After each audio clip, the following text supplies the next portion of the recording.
नमस्कार, स्वागत है मेरे नए YouTube channel math and science classes में।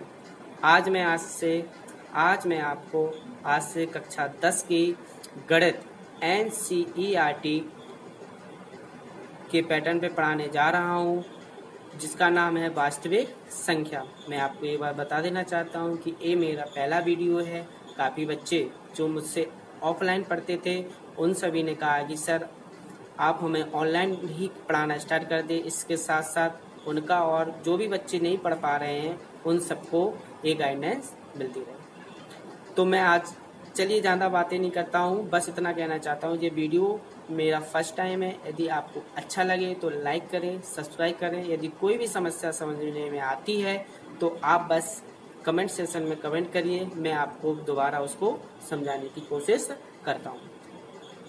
आज का पाठ का नाम है वास्तविक संख्या। वास्तविक संख्या पढ़ने से पहले सबसे पहले जान लेना जरूरी है कि जो पिछली कक्षाओं में हमने कक्षा 9 में कुछ संख्याएं पढ़ी थी, जिसका नाम है पहला प्राकृतिक संख्या। प्राकृतिक संख्या जो नेचुरल नंबर बोलते हैं और इसे हम n से दर्शाते हैं। इनकी परिभाषा पढ़ लेते हैं, हम बोल रहे हैं या फिर आप लिख लेना। वे संख्याएं या वे प्राकृतिक संख्या या धन पूर्णांक संख्याएं जिनको काउंट करने में प्रयोग किया जाता है, जिन्हें काउंट किया जाता है, वो सभी प्राकृतिक संख्याएं कहते हैं।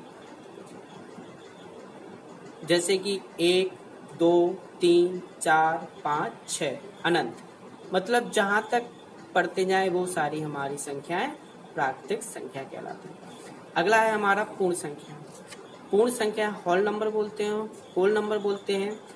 यदि प्राकृतिक संख्याओं में जो प्राकृतिक संख्या होती हैं उनमें यदि 0 जोड़ दिया जाए और वैसे ही लिख दिया जाए तो ये सारी संख्या हमारी क्या कहलाती हैं? पूर्ण संख्या।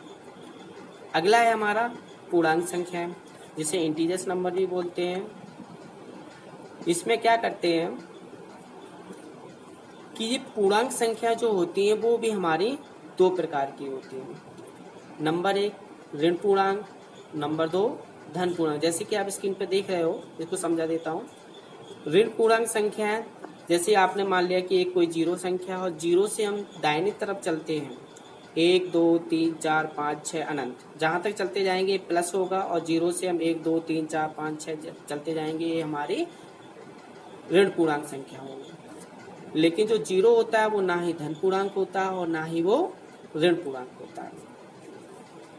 समझ में आ गया? नहीं आता है तो आप इसको बार बार देखना, आपको समझ में आएगा। यदि कोई भी प्रॉब्लम हो तो आप मुझे कमेंट सेक्शन में कमेंट।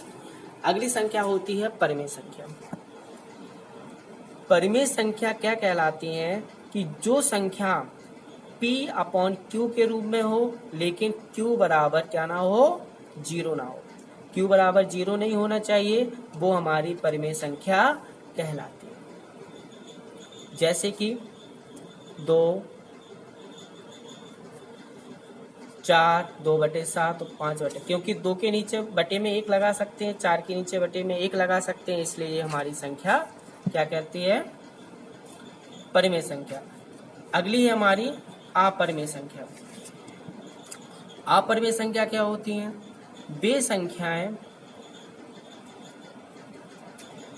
जो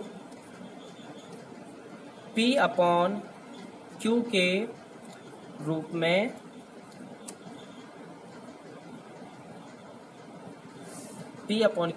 में ना हो, ठीक है, तो वे हमारी क्या कहलाती हैं? अपरिमेय संख्या।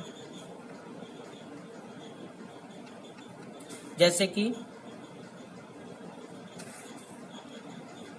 √2, √5 और पाई आदि, ये सारी संख्या हमारी अपरिमेय संख्या कहलाती है। अब आगे चलते हैं, अब आते हैं हम वास्तविक संख्या। वास्तविक संख्या जिसे हम रियल नंबर कहते हैं। देख लीजिए, अच्छे से नोट कर लेना।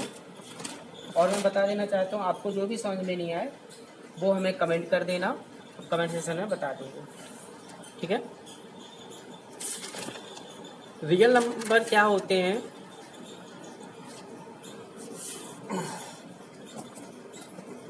रियल नंबर पढ़ने से पहले ये जान लीजिए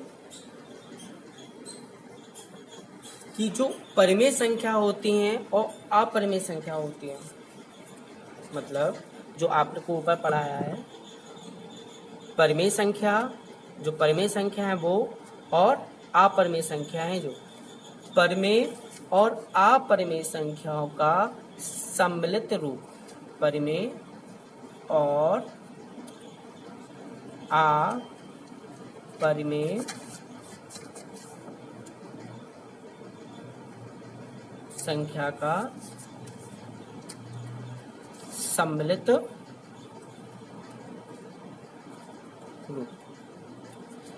परिमेय और अपरिमेय संख्याओं का सम्मिलित रूप ही हमारी क्या कहलाती हैं? वास्तविक संख्याएं। जैसे कि -1, -2, 2/3, -4 और ये 5 आदि, ये सारी हमारी वास्तविक संख्या होती है। तो आप लोगों को भी वीडियो में जो इतनी भी परिभाषाएं, एक बार उसको और रिवाइज करना, घर पे अध्ययन करना, और हो सके जो भी आपको समझ में नहीं आया उसको एक बार मुझे बताना, मैं आपको दोबारा उसको समझाने की कोशिश करूंगा या उनकी प्रॉब्लम सॉल्व करूंगा। अब चलते हैं कक्षा 10 की गणित का विभाज्यता का रूल या यूक्लिड विभाजन।